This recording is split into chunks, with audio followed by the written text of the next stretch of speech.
Hi, I'm Bill Crystal. Welcome to Conversations. I'm very pleased to be joined again by Scott Lincicome, who the senior fellow at economic studies at Cato Institute and a regular contributor, newsletter writer for our friends at the Dispatch. A must read. You should read it, despite its slightly cutesy name, Capitalism, but it's nonetheless an excellent newsletter.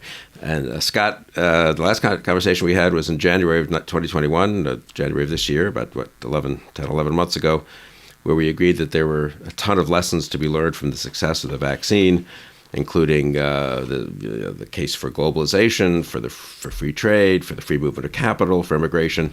And I noticed that no one has actually learned these lessons that we stressed. Not at all. No, it's... But, being a libertarian and writing about free market economics, you become accustomed to people not listening. Yeah, well, hopefully this one they'll listen to more. And yeah. So Scott's going to explain to us sort of where we stand as we exit, hopefully, the pandemic in terms of the economy in general, but particularly this very interesting question of the supply and demand, supply chains, inflation, and so forth. But I actually want to begin just with one other thing just struck me in the last 24 hours. We're speaking here, a week before Thanksgiving. If you really step back to 30,000 feet, maybe it's just me being crotchety when I see everyone complaining. Isn't this sort of an amazing, success story may be too strong, but if you had said to us that the whole world economy was going to shut down almost 2 years ago because of this terrible pandemic, something that we haven't really seen in decades, maybe in a century almost, and that we would make it through, leave aside the deaths and the illnesses, which partly is due to partly bad governance and partly is just what happens in a pandemic, but that the economies would be where they are, GDP about where it was before the pandemic, unemployment at whatever it is in the U.S. now, 4.5% or something, the world economy kind of moving along with the same problems and challenges, but I think we would have said that's kind of amazing. Isn't this going to be more like the financial crisis where it takes years to recover or other kind of big shocks? And I guess, am I wrong to think that people don't appreciate the kind of strength and resilience of the world and the U.S. economy? Or am I just being too, contrarian or something? No, I think you're actually very much correct. If you will recall from, say, May of 2020, give or take, there were all these debates about were we going to have a V-shaped recovery or a L-shaped recovery, whatever. And the V-shaped idea that we would go straight down and bounce straight back was a minority view. And that's basically what we've had, especially, again, when you compare it out to the Great Recession, which was such a slow, long slog back to normalcy. So, yeah, I think in the kind of grand historical perspective, certainly, we are blessed to be complaining about the little things. Now, there are a lot of little things, and like you said, there's a lot of really tragic death and so forth. But yes, in the broader context, it's been pretty good. And am I wrong that the U.S. is actually doing better than most countries? Again, and I want to get to, we're going to spend the bulk of this discussion on our problems and the supply chains and all that, and inflation, and those may lead to bigger problems, so I'm not being Pollyannish, I don't think. But the U.S. is sort of ahead of most countries, I think, in GDP or household income recovery. Oh, sure. In terms of economy snapping back, in terms of life returning back to normal, the United States is near the top. It really has disproven this idea that was, again, quite prevalent, that the U.S. response was a global laggard, that not only the policy response, but then things like, not just infections, but lockdowns and reopening. And then some said, this kind of the China's approach was the way to go. And now, what we've seen is really COVID doesn't discriminate. It seems to get at everybody eventually. And, the U.S. response, for all its warts, has shown the benefits and kind of, the resilience of a free market, rather flexible economy, and the ability of our markets to bounce back. And I suppose combined, to give a nod here to our liberal friends, with a big government intervention, but of a kind of I don't want to say libertarian kind, but not of a big government kind, not of a social, not of a fatal conceit, central planning kind, just throwing money at it and giving people money. And to be, if you were pained enough to go back through my Twitter timeline back in March of 2020, I mean, I was very much on team send people checks, right? I think there's a very strong libertarian argument that if the government is going to shut down your livelihood, well, it owes you just compensation, sort of an eminent domain idea. And so, the U.S. fiscal response in several ways was, I think, quite appropriate. Now, that was in 2020. I think, as we'll probably get into, the fiscal response in 2021, maybe not so much. And certainly there have been problems. But yeah, I mean, it seemed pretty good for given the situation. Okay, so let's get into 2021 and some of the problems and challenges. I guess, what do you want to begin with, demand or supply? We poured a lot of money on the demand side. I think demand is a good place to start because we can talk about it then, hitting that wall of supply. If you go back, now let's rewind to, say, February of 2020, when the Biden agenda was just being rolled out. We were seeing... 2021. Sorry, 2021, excuse me. Yeah. These years blur together when you're right. It really on is. Zoom. So you see the Democrats were really wedded to this American Rescue Plan. This was going to be $2 trillion. It was going to send checks and a lot of money. And it was also going to do other things, child tax credits and unemployment benefits and this. And back then, there were really only a few folks that said, maybe this isn't a great idea. And I should say few folks on the kind of center left side of things. There were certainly folks on the right. All of a sudden, Republicans had fiscal discipline again. Magically, it's amazing what an inauguration will do.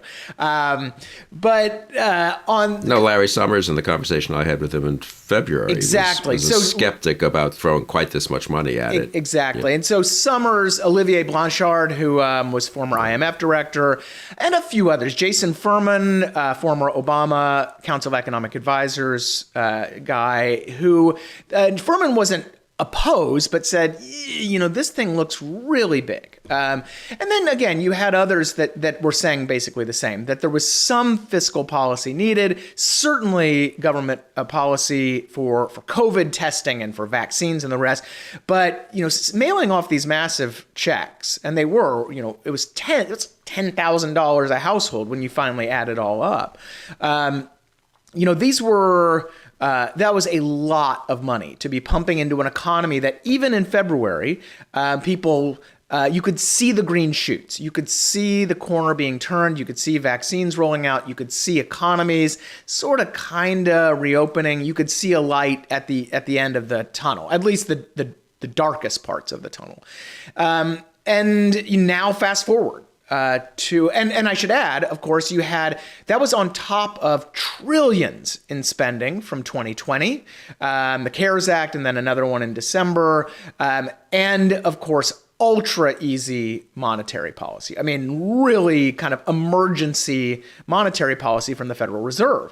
And so, so back then, those voices, Larry Summers and others, were mocked or really ridiculed. And then the rest of us were, of course, just ignored as being, libertarian dogmatists or whatever. So you fast forward to today, and now we're reaping a bit of the whirlwind, it sure seems, where it really, I think, is undeniable at this point that there are inflationary pressures that are not just about COVID reopening. So it's not just hotels and used cars, rental cars and that kind of stuff, which it was inevitably you were going to have some crazy price things going on there. And it wasn't just in supply chain stuff. I mean, now we're seeing much broader based inflationary pressures that were supposedly, according to the Fed, according to Democratic policymakers, according to the White House, a lot of left-leaning economists, these price pressures were never going to exist. Basically, We were going to jack up demand. We were going to have a transitory bout of inflation, which in the beginning was only supposed to be a few months. And then by the end of the summer, things were going to settle down, supply was going to adjust, and everybody was going to live happily ever after. And, you know, just on that, I mean, it didn't seem ridiculous to me, at least, that coming out of a pandemic, there'd be all kinds of distortions and sort of sectoral shortages and so forth. And worker issues, exactly. But you're saying that we are now, and we'll get back to those, because those are quite interesting and important, but you're saying on the demand side, we're sort of gone beyond that, and we now are in a more classic actual inflation. The last two consumer price index reports have, and it's really important to look at these monthly, because our year-over-year stuff is super wonky and distorted, and quite frankly, I get very annoyed when you see on Fox News or whatever that they're talking about, the largest annual increase ever. Well, yeah, because it was like the depths of the Depression last summer, but it doesn't matter. The month-over-month is concerning enough. Because what you see is in the spring and early summer, a spike in monthly inflation numbers. And that's, again, CPI, the other one, personal consumption index that the Fed likes to use. And then it started to moderate a little bit. And we thought, okay, maybe the transitory stuff is completely correct. But now it's trending back up again. And the problem is that, like I said, instead of the early spikes were really isolated. They were mainly isolated in these COVID things. Again, I think rental cars is the great one. I mean, it went absolutely haywire and really screwed with the numbers. But now you're seeing it really across the board. And that's even if you remove things like energy, which can be very wonky, food, which can be very wonky. I know removing energy and food is not realistic for normal humans, but for economists who, of course, are not normal humans, you need to do that because those things fluctuate so much. So I think on the energy and food, just to interrupt for a second, that the removal of those from, say, I gather from the sort of things the economists talk about, led to a kind of apparent disconnect between the Biden administration saying it's not so bad and everyone looking saying, well, two of my major weekly expenditures are gas and exactly. I think I got into this a little bit in my newsletter this week, but the communications side of this is important. And saying things like inflation isn't bad if you remove food, energy, and some will even say housing. So if you remove everything you actually need, then inflation's fine, right? Well, that's ridiculous. But going back to what we've seen in the last couple months, now you're seeing core inflation and all these other alternative measures that the Fed and other economists like to use to eliminate those wild fluctuations are ramping up. And the last print, the last one from last week was really where I think people's toes started curling a little bit, because this was a significant acceleration in those supposedly stable inflationary categories. And now you're seeing, hey, look, Larry Summers and Blanchard are taking victory laps, because they were. I mean, look, and I get it, right? They were roundly ridiculed on econ Twitter and so forth. And so look, it's inevitable human nature. You're gonna dunk a little bit on that.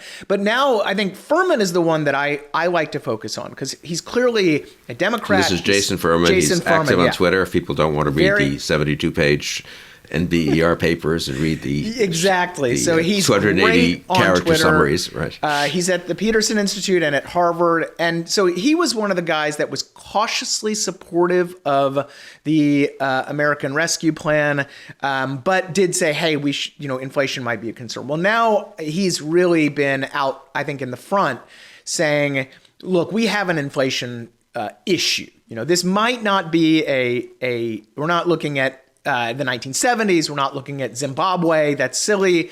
But we really are seeing the potential early stages of a broader inflationary problem that isn't this just transitory thing." And as I noted in my newsletter, the other thing that we need to note is that there are still a few shoes to drop here. The big one is housing, because housing always tends to lag in the inflation indexes for all sorts of very boring reasons. But we've seen really substantial rent and house price increases. And housing is a big part of this index, of the indices that we look at. And those really are just starting to creep into the CPI figures and the PCE Right, figures. they've happened in real life, but they haven't been captured in the for some reason I don't fully understand in the indices exactly. yet, so. It's not worth it. But Not worth getting into. Totally the fact is that and people have been saying, let's watch out for housing, because if housing starts going up, it was up significantly last month. If we keep seeing it creep up and accelerate, that's an issue. The other big ones to be on the lookout for are, we've seen substantial wage gains. Are those going to keep translating to higher prices, consumer prices? Are import prices? So import prices have gone up a lot.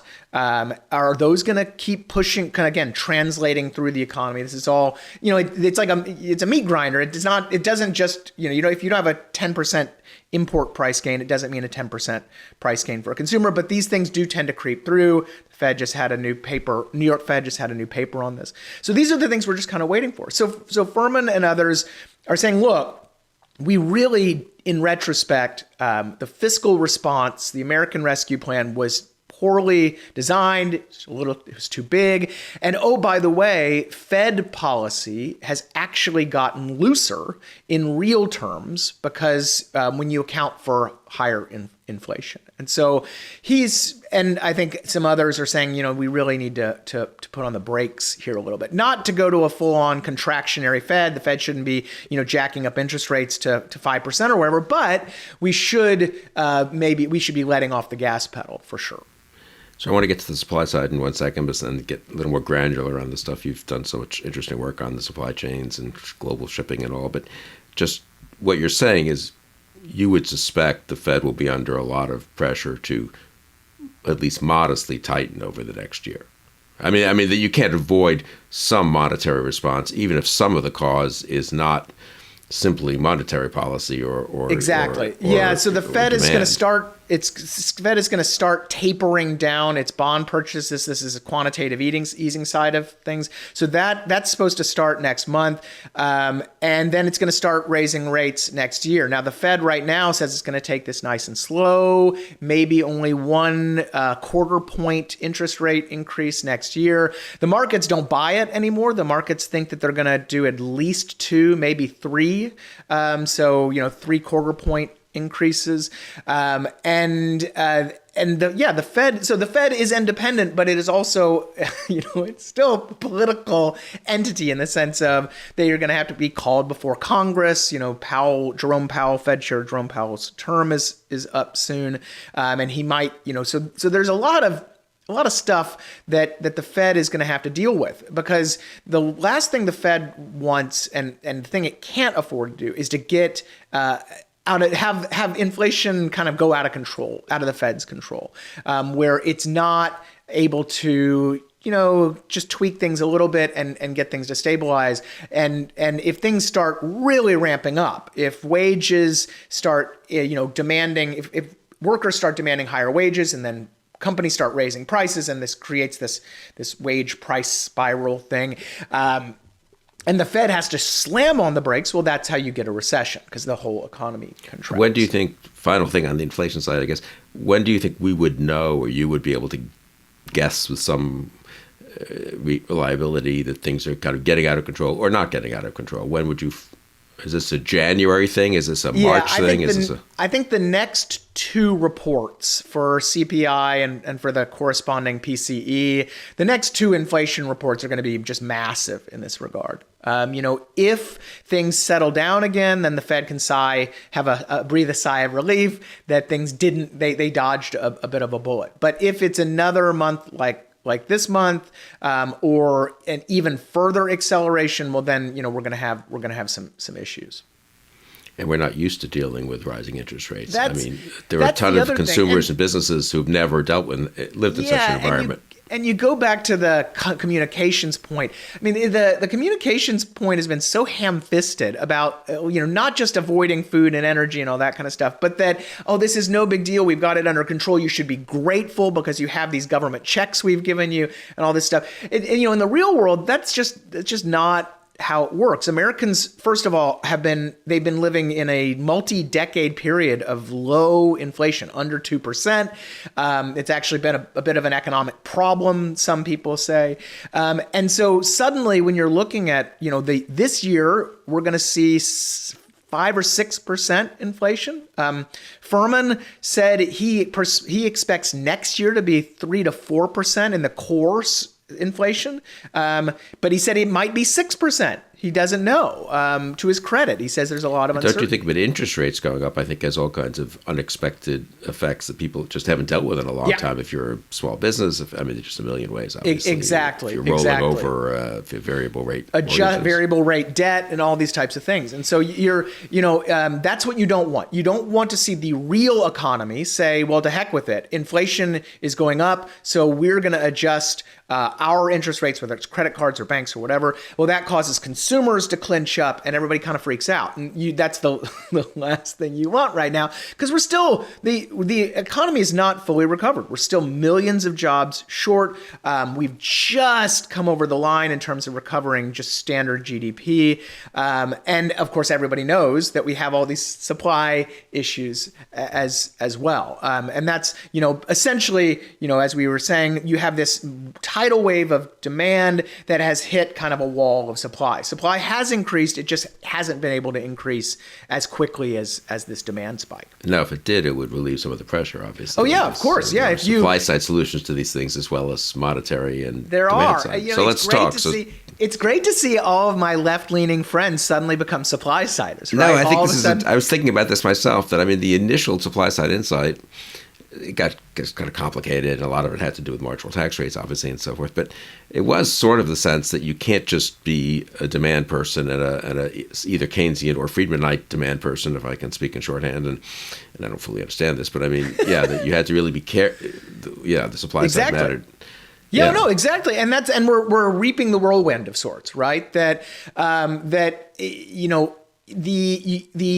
prevalent view from many folks on the left back earlier this year was that we can just crank up demand. We can cut all of these checks. The government can just to be clear, it wasn't just stimulus checks. It was child tax credits, and there was loan forgiveness and a lot of rent forgiveness and so forth. And so all of that, of course, gives consumers more disposable income. Of course, you also had pent up savings. And so the idea on the left was that this is fine because the supply will adjust. Producers will produce more. Workers will return to the market. Everything will be, it's okay. And that's what we're just not seeing that there are these supply side constraints. Now, some of that is COVID. Some of it is psychology. Maybe people just don't want to get back to their old lives. There's this anti-work movement and stuff out there. People retired. They just said to heck with it because they have higher home values and the rest. But a lot of it is policy related. So let's talk about it. So there's shortages of workers, shortages of dishwashers, apparently, containers stacking up in Long Beach. But let's go to the sort of more, maybe we'll get to workers a little bit later, which is an interesting question, I think, ultimately. Because, what account? Why are there containers stacking up in Long Beach? Why are people ordering dishwashers and they can't come for 3 months? There can't be a massive increase in demand for dishwashers, for God's sake.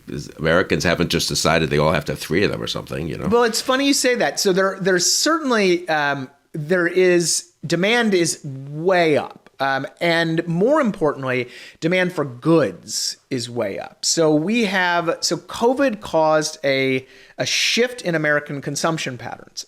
Some of this was just because of the lockdowns and the nature of COVID. So when you're stuck in your house, you're not going to consume many services. You are going to consume more goods to the extent you're consuming much of anything. And you're going to have a lot of money just sitting around in your Exactly. So if you're not taking those vacations, if you're not getting that occasional massage or whatever, you have more money and you're sitting in your house and you're thinking, these walls are ugly, or that couch has, finally I'm going to replace that couch with the hole in it, whatever. And so Americans shifted their consumption patterns. But they seem to have continued that shift longer than I think a lot of people expected. Most people expected that goods consumption would go trend back down. As countries get richer, certainly has happened in the United States, we tend to shift our budgets. We tend to consume more services and fewer goods relatively, right? So you're not stopping to eat. You're not not eating anymore, but relatively, you make more money. You tend to more of your budget's going to go to services. Well, that's shifted. So, and also you have a lot of money to spend. And some of that is from higher wages, but again, a lot of it is government stimulus. And so that hit a supply chain that was already struggling with COVID. So, the global supply chains are a kind of a delicate dance of sorts. They are essentially based on pretty predictable supply and demand patterns around the world. Ships have to, of course, arrive at certain times, and they have to stack containers. Those containers get filled. They move to a port. They are offloaded. Trucks are waiting there. This whole kind of dance that the supply chain does is based on a relatively predictable pattern of consumption and production, and operating hours at ports, and having workers, of course, to unload things and produce things and transport things and the rest. So COVID threw a wrench in all of that. You had economies opening and closing at different times. You had, of course, workers getting sick or dying. You had plants closing, months, factories closing, ports closing, all this type of stuff. So that threw this well choreographed dance off. And that's part of the issue. Simply a matter of how do you deal with these weird patterns? Because you ended up at one point, for example, you had the U.S. economy was reopening, but a lot of economies overseas were still pretty closed down. They didn't have vaccines and so forth. So we had this new appetite for goods. We had a new comfort with e-commerce. And so we're pointing and clicking here, and the containers are arriving, that's fine. But the problem is we're not sending anything abroad. So because, again, other economies aren't consuming our exports. Contrary to popular belief, we export a lot of stuff. The United States, the second largest exporter in the world.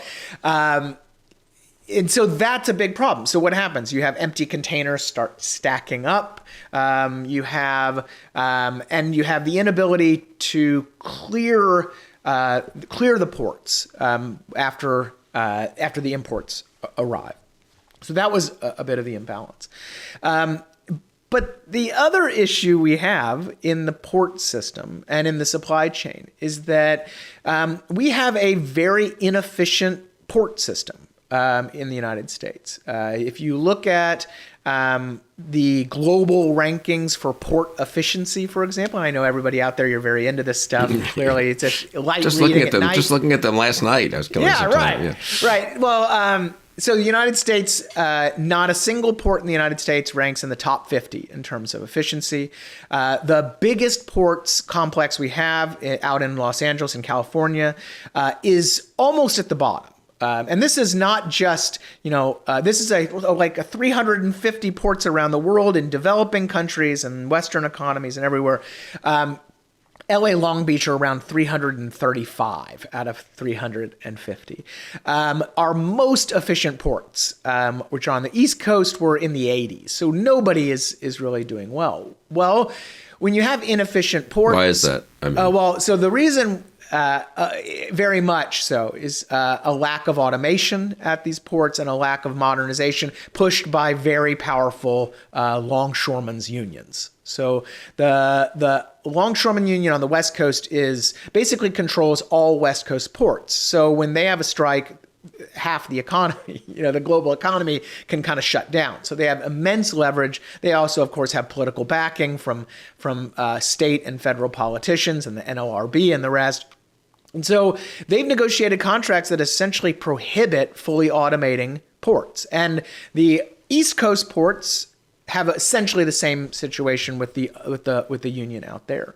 And so when you look at the ability of U.S. ports to process containers, we're very low on the list. And it's not just versus China. If you look at a place like Rotterdam, fully automated, they do great.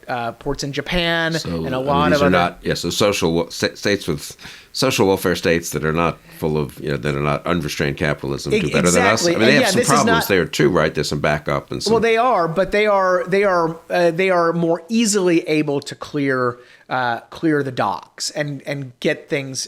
Basically, an automated crane, first of all, doesn't ever get sick, but beyond that, and can work 24/7. But beyond that, the ability of these automated systems to kind of just adapt, right? If one ship is taking longer, they can quickly kind of move to another crane system and so forth. And we have one pretty automated port out in Virginia, and it's a smaller port, granted, but they're having almost no bottlenecks and problems. And so beyond the automation, though, the unions have negotiated very strict rules on shifts. They, of course, are making gobs of money. They're very expensive, these workers. So what happens? Well, the entire system doesn't work 24/7. Truckers and warehouses and the rest are essentially, they're just not going to be as efficient and flexible as possible. And it's certainly not the only issue. But those ports, I think it really starts at the ports. You think that's really key?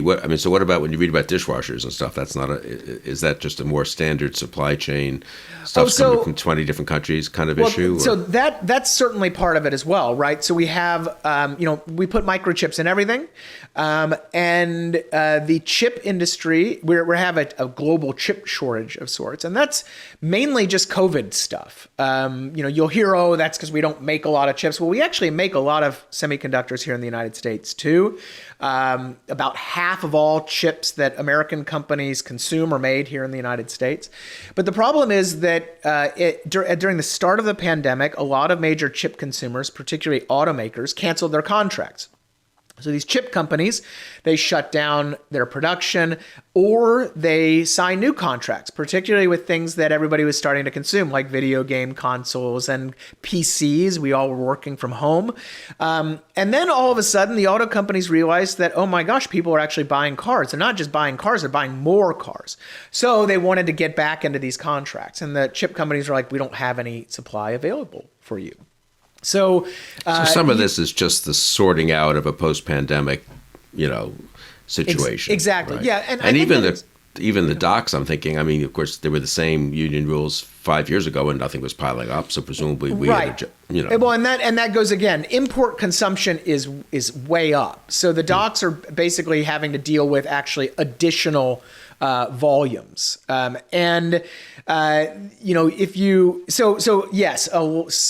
you're not getting your dishwasher or you're waiting a year for a sofa, a lot of that is just, again, these kind of supply chain things. Because supply chains, because of amazing technology and the ability to map out production in multiple countries, have it assembled in another place and then shipped across the world, so the production is very fragmented. The other thing, of course, is that companies, to save money and deliver benefits to consumers, adopted a very lean inventory system. So they just weren't carrying a lot of inventory. Now that's great for consumers in the good times. It means that you can get customized products, you get lower prices. But look, in a pandemic, if a factory ends up getting shut down because of COVID, and you don't have a lot of inventory, and you need that to produce other stuff because you're a link in the supply chain, well, that is going to redound through.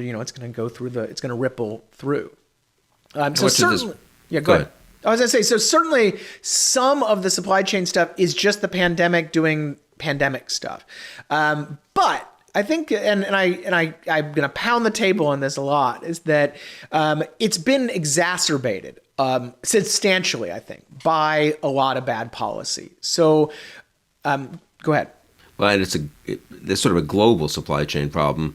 So presumably it's exacerbated by bad policies everywhere, or is the U.S. such a big part of the market that bad policies here have, as it were, a global effect? I think it's both. I mean, the certainly other countries have their share of dumb policies, but we're I think we're especially dumb in a lot of ways, because if you look at the it's like a death by 1,000 cuts, I think is the way to put it. Because if you look at all of the different little impediments that keep popping up, at the end of the day, you're going to find in almost all cases, not all, but in almost all cases, there's some silly policy that was put in place that's causing the issue. And so you take the California ports, for example. So we had all these containers piling up.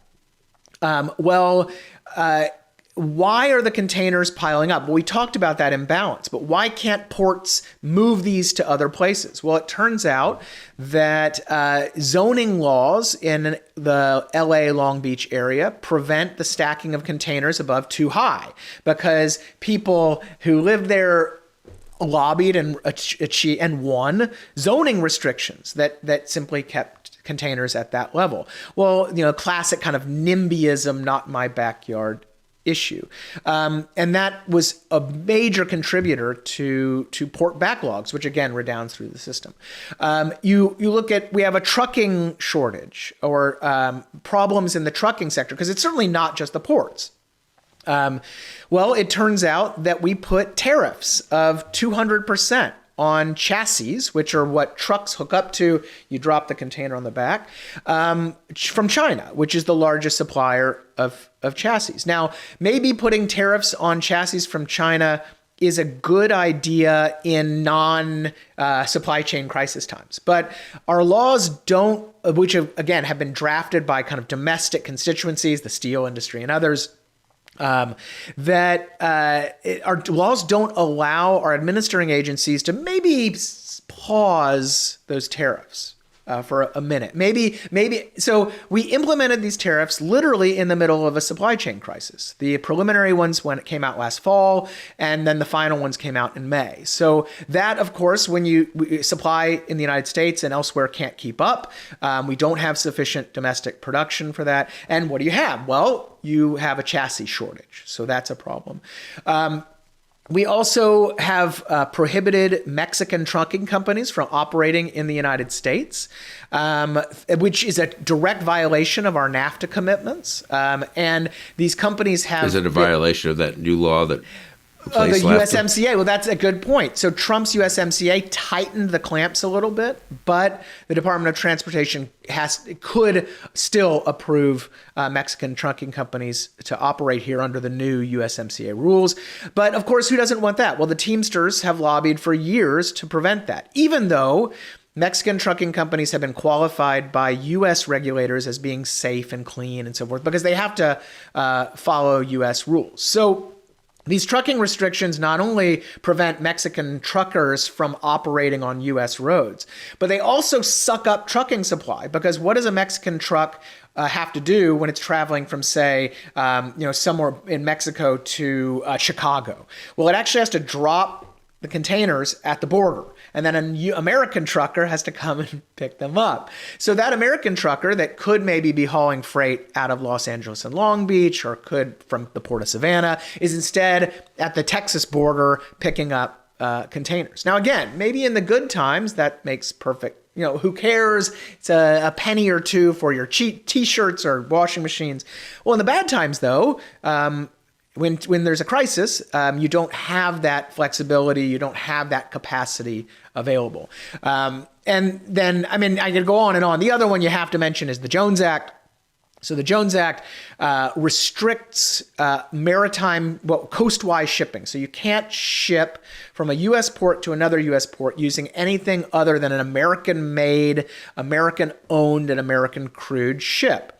Well, this, as you can imagine, makes shipping from, say, let's say you want to ship oranges from Florida to Massachusetts to Boston, prohibitively costly, even though container shipping is by far the most efficient process. So we don't do that. Well, that adds additional burdens on our trucks and trains that are now, of course, over capacity.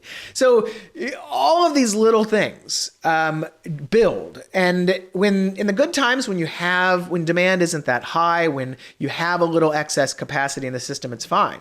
But when you have, again, this tidal wave of demand through both COVID and non-COVID and policy-related reasons, hitting a sclerotic supply chain that is constricted by policy, well, here you go. The inevitable result is the problems we're seeing today. Higher prices and empty store shelves. So domestic regulations, tariffs, et cetera, these are all things that could be changed, but there hasn't been that much focus on them, and I suppose the administration is not inclined to take on some of these political fights. No, and that's anyway.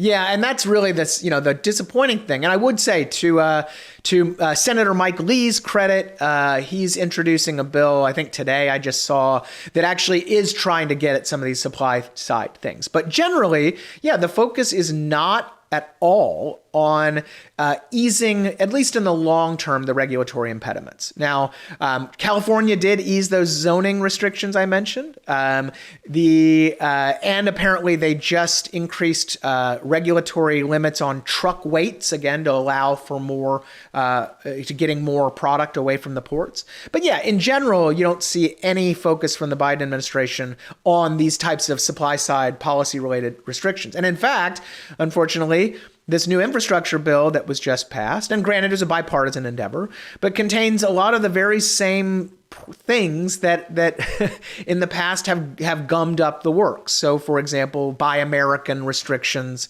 that notoriously bog down construction infrastructure projects and make them more expensive. Well, they're in there.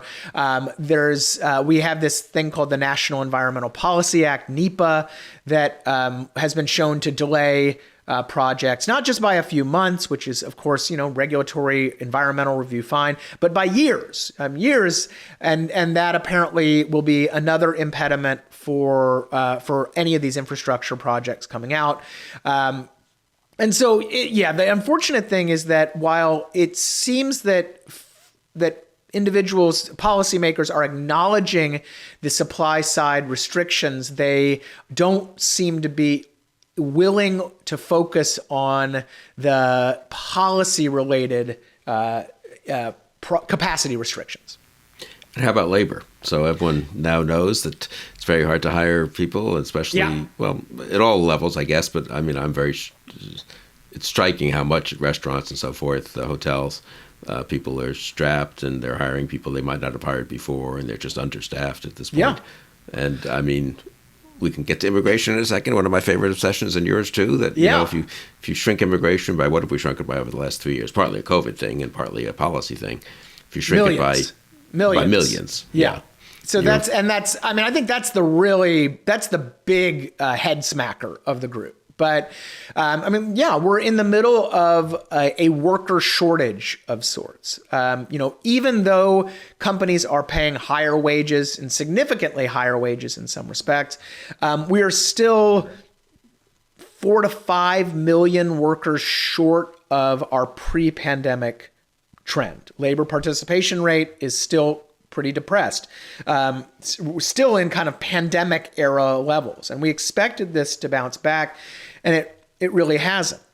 So that, of course, adds additional pressures throughout the supply chain, and also additional inflationary pressures. Now, why is that? Well, some of it is COVID. As morbid as it is, we've hundreds of thousands of workers are permanently removed from the labor force. And that is, and certainly not all COVID deaths, because there were, of course, a lot of older people and so forth. But you're looking at a few 100,000 people gone.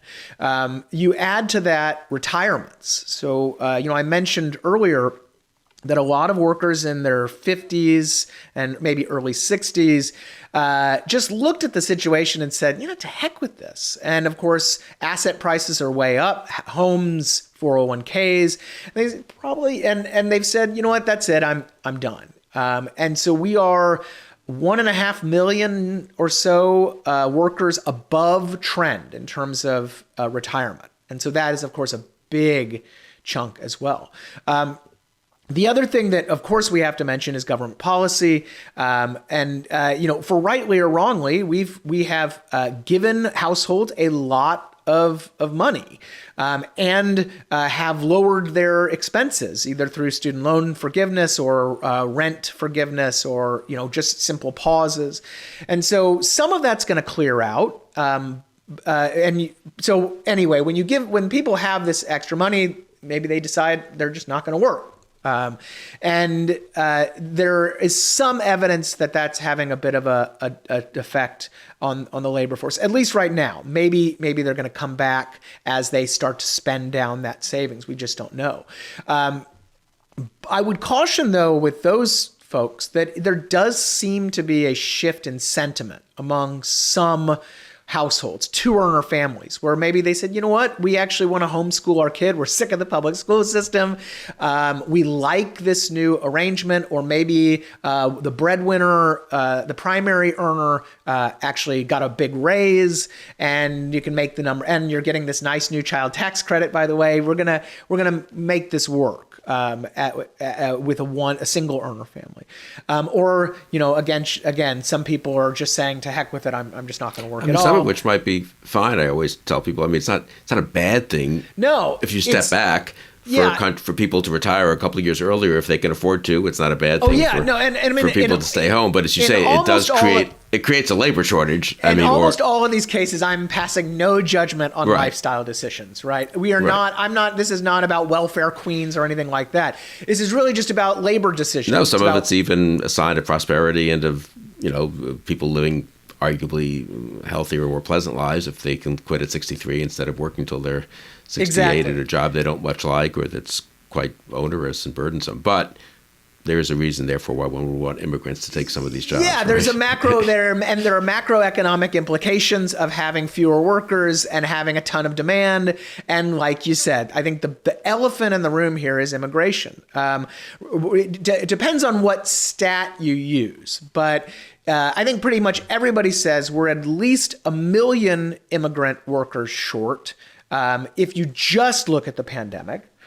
But if you actually take out trends, so if you actually look at how immigration was trending, and so then you, instead of just drawing a flat line and saying, we have 1 million, if you actually then take the trend up as it was going, we could be 3 million short. So we'll just be nice and say we're about 2 million potential immigrant workers. And that includes Trump restrictions plus the pandemic in effect. Correct. So we're sort of plus the pandemic. And Biden has not been quick to resolve this. I mean, some of this, of course, requires Congress, but some of it just is unilateral action, processing visas, reopening consulates, reopening borders, and the rest, and to allow for, again, lawful immigration. We're not talking about floods of undocumented immigrants coming through or whatever.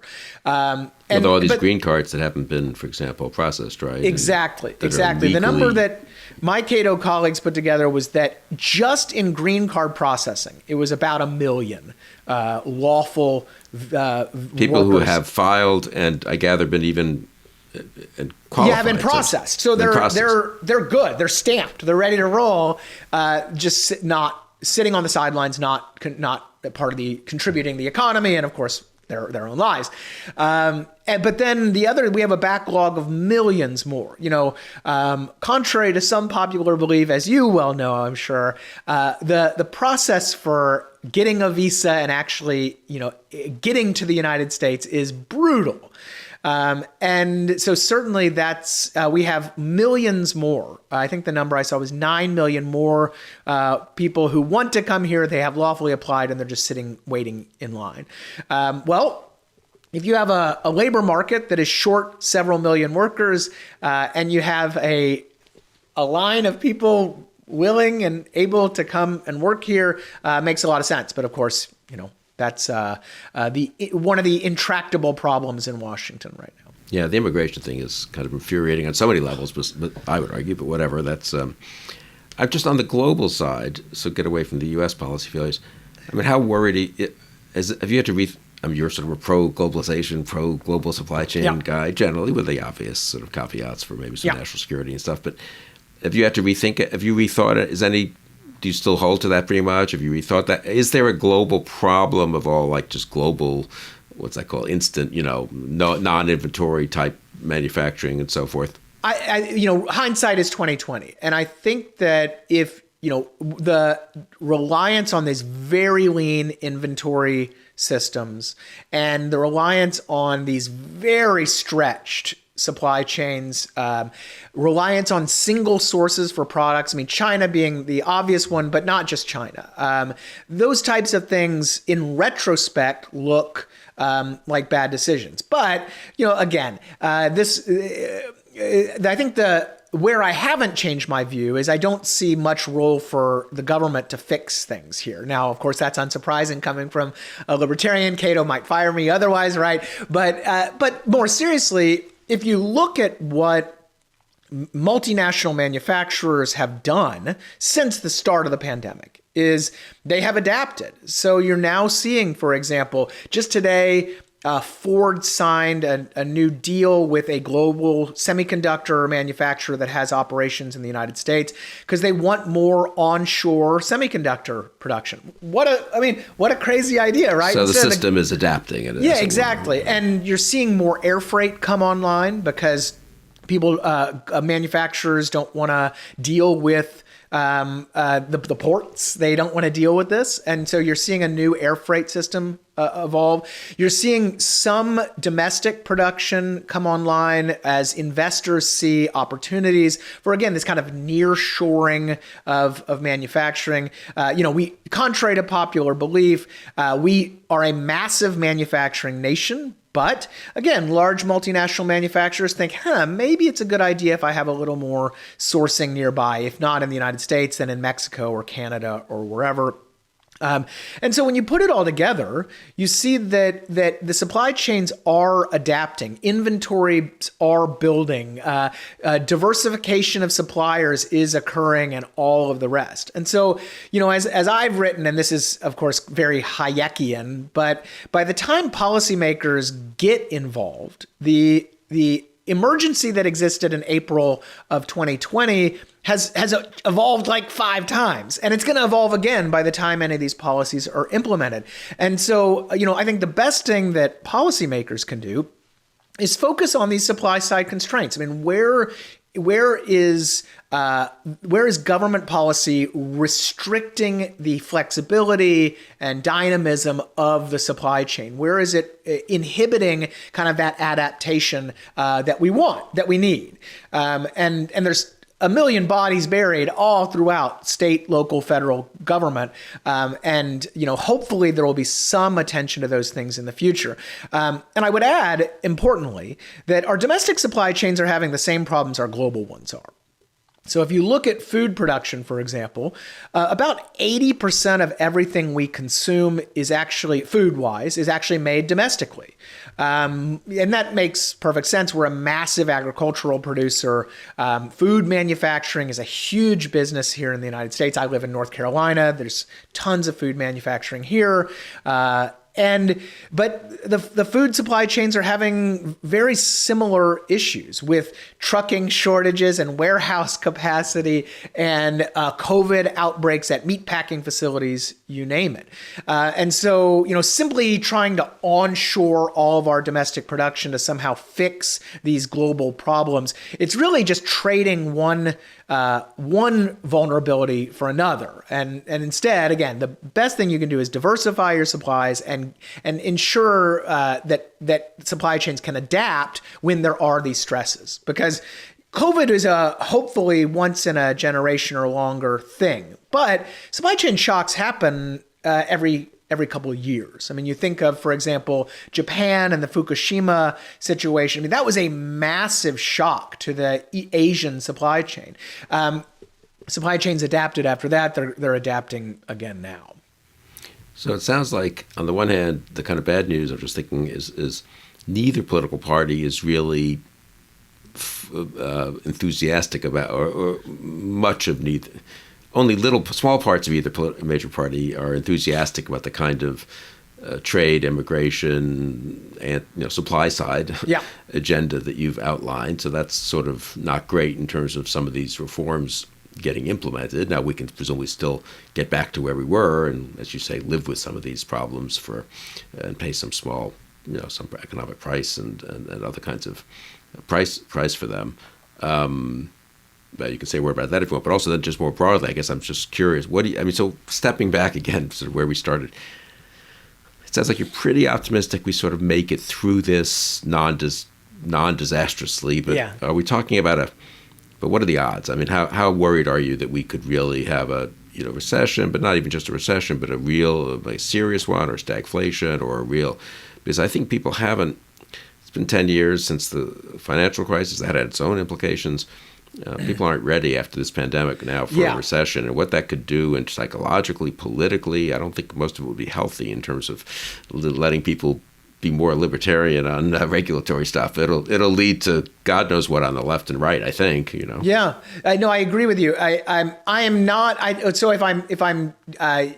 think there's a significant but not majority chance of that being the outcome. There being a real tightening. So I mean, if I'm putting a number on it, I would say something like 15, 20%. So significant and enough for me to be kind of concerned, but not. I don't think that's not my my main kind of core view. And the reasons for that are a couple of things. One is I am quite confident in the ability of the supply chains to adjust, and there does seem to be a light at the end of the tunnel in terms of the port and other situation. The Biden administration is going to take credit for it. They don't really deserve it, but it's far more about just demand patterns during the holidays, and also China having a Lunar New Year Golden Week that will shut down the factories. That's going to allow some of these pressures to dissipate in early next year. There does appear to be some evidence that workers are returning to the market. Either they're spending down their savings, they find they're too bored with retirement, they're more comfortable with COVID being under control, and so that appears to be getting better as well. And I still am not a inflation hawk in the sense that I don't think we're going to see 6% inflation next year. Jason Furman's kind of worst case situation. And so it looks to me like it's going to be kind of muddling, a typical US, we're going to kind of muddle through this and be okay. But I am increasingly concerned, I think part of it being the political response. Inflation is such a potent political issue. And if we were to see 6% core PCE inflation, which PCE, that's supposed to be the moderate one, core, and that's supposed to be eliminating the volatile stuff. If we start seeing, what is the voter response? What is the political response? Yeah, I think that's really a key point. I mean, everyone still, if you have a certain age or you read a little history, you remember the happy story of the end of the inflationary era. Volcker, Reagan, demand and supply side responses, incidentally, that were quite dramatic, which really, got rid of the problem for quite a long time to come. And I'd say, and not just in the U.S., there were sort of global equivalents. But if you sort of step back and say we're in the equivalent of 1967 or 68 with inflation ramping up, we have a very unhappy 12 years after that in terms of economic policy with some really bad decisions. Horrible. Wage and price controls, right. And really bad stuff. We could be going, looking at a decade of that before we get to the next, Volcker Reagan moment. Yeah, right? and so I'm hoping, fingers crossed, that we see just silly things like, the Biden administration jawboning gas prices, right? Oh, we're going to sick the FTC. Everybody does that. No problem. It's silly, but not harmful. I'm worried more about the harmful stuff. And so the hope is that things do settle down and that everyone remains calm. But look, I think it's important to say the Biden administration and the Fed to a lesser extent have kind of put us in this situation that we really didn't need to be in right now. And that hopefully, that we can pull the red flags out without too much pain. I guess, as you said, Hayek wouldn't be surprised that we overreacted and reacted more slowly and threw a huge amount of money, and it was bipartisan, I guess, to some degree, and then more Biden-driven in early 2021, but threw a huge amount of money in when we should have been tapering down the money, and now, I mean, a Manchin might be. I mean, people were just laughing at Manchin. We'll close with this maybe 2 months ago. So we're talking late November when he said, "I'm worried about this second social spending bill. It could be pretty inflationary." And it's like, well, inflation. That's like, what does that have to do with all this money? And anyway, we have to do it because it's good for various good causes, so which are good causes. And I guess he looks weirdly. I mean, not weirdly. I don't mean to insult him, but I mean, it's kind of interesting that Joe Manchin seems pretty prescient here, right? Yeah, I mean, and Bloomberg had a good piece this week on looking at Manchin's voters, and these are older people on fixed incomes who really are sensitive to inflation, and so he when you talk to your constituents, and if that's the first thing that comes up, you're going to be acutely attuned to it, and so yeah, I do think that if things settle down a bit, we will be able to ride through. But I also got to add, if you look at some of the stuff that the Biden administration is actively doing on the regulatory side for freight rail and shipping, for example, and just not helping matters. It seems that we want to expand the supply side, right? We want to unburden the supply side, and they're actually in some ways doing the opposite. So I think that's the concern. If demand keeps up and supply actually gets further constricted, then we could have some issues. We'll need to reassemble in, what do you think, spring, summer? We should have a real sense of this. Yeah. In fact, and again, I think keep an eye on the next few CPI numbers, but we'll know a ton more in May or June or so. Good. Well, we will get back together, and this has been a really interesting and enlightening conversation. I think this stuff is a little exotic, but it is. Yeah, I think very important. I mean, I think conceptually even to sort of see that the demand and supply are two different things, and you could be right in doing certain things in one area and certain things in another area, and then the combination has a real effect is important. So Exactly. Scott Lincicome, thanks for joining me today, and thank you for joining us on Conversations.